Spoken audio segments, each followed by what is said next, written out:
Bayangkan Anda berada di parit melumpur dikelilingi suara dedakan artileri. Tiba-tiba, angin membawa kabut kehijauan yang perlahan merayap mendekat. Bukan kabut biasa, melainkan senjata baru yang akan mengubah wajah perang selamanya, gas beracun. Perang Dunia Pertama yang berlangsung dari 1914 hingga 1918 dikenal sebagai salah satu perang paling brutal dalam sejarah manusia. Di medan perang Eropa, jutaan tentara terjebak dalam pertempuran parit yang panjang, statis, dan penuh penderitaan. Kedua belah pihak berusaha mencari cara untuk memecah kebuntuan. Dari sinilah muncul gagasan mengerikan menggunakan senjata kimia untuk menimbulkan kepanikan massal. Sebenarnya, penggunaan gas beracun dalam peperangan sudah pernah dicoba sebelumnya. Namun, skala besar pertama kali terjadi pada 22 April 1915 di Ypres, Belgia. Pasukan Jerman melepaskan sekitar 150 ton gas klorin ke arah parit sekutu. Awan hijau kekuningan itu menyapu medan tempur, menyusup ke paru-paru para tentara, membuat mereka batuk, tersedak, dan akhirnya mati lemas. Dalam satu malam, ribuan prajurit gugur tanpa sempat mengangkat senjata.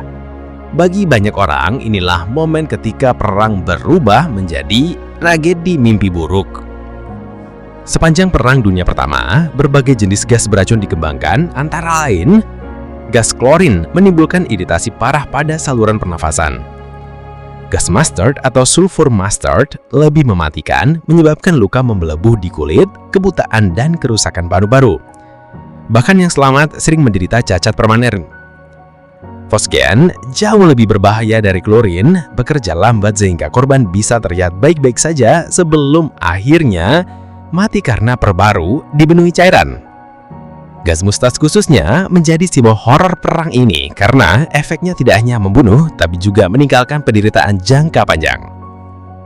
Yang membuat gas beracun begitu menakutkan bukan hanya daya bunuhnya, tetapi juga efek psikologisnya. Tentara hidup dalam ketakutan konstan, setiap kabut atau angin bisa berarti kematian. Bahkan ketika masket gas mulai dibagikan, rasa panik tetap menghantui. Banyak tentara yang tewas bukan karena terpapar langsung, tetapi karena sesak nafas saat andik mengenakan masker.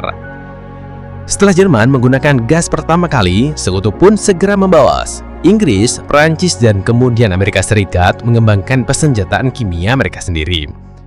Hasilnya, lebih dari 1,3 juta tentara tercatat menjadi korban senjata kimia sepanjang Perang Dunia I, dengan sekitar 90.000 orang tewas. Sisanya mengalami luka permanen, kebutaan, atau trauma fisik dan mental seumur hidup. Ironisnya, meski begitu menakutkan, senjata gas tidak selalu efektif. Angin yang berubah bisa membuat gas kembali ke pasukan sendiri. Selain itu, masker gas dan pelatihan bertahan hidup membuat serangan ini perlahan kehilangan kejutan. Namun, jejak horor yang ditinggalkan gas beracun tidak pernah hilang dari ingatan para prajurit. Banyak menyebut pengalaman itu lebih menakutkan dibandingkan hujan peluru atau ledakan artileri. Setelah perang berakhir, tahun 1918, dunia menyadari betapa mengerikan dampak senjata kimia. Pada tahun 1925, lahirlah Protokol Jenewa, perjanjian internasional yang melarang penggunaan senjata kimia dalam peperangan.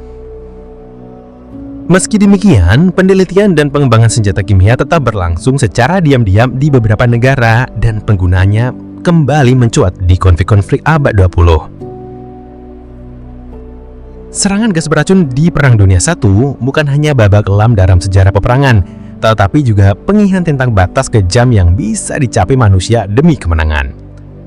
Gas beracun mungkin lahir di medan perang, tetapi warisannya terus membayangi dunia hingga kini. Sebuah bukti bahwa ketika sains dipakai bukan untuk membangun tapi menghancurkannya, hasilnya adalah penderitaan tanpa batas. Perang Dunia I mengajarkan kita bahwa teknologi bisa jadi pedang bermata dua. Dari badai pelumpur Ypres hingga perjanjian Jenewa, kisah pres beracun menjadi pengingat bahwa kemanusiaan selalu harus lebih tinggi dari ambisi perang.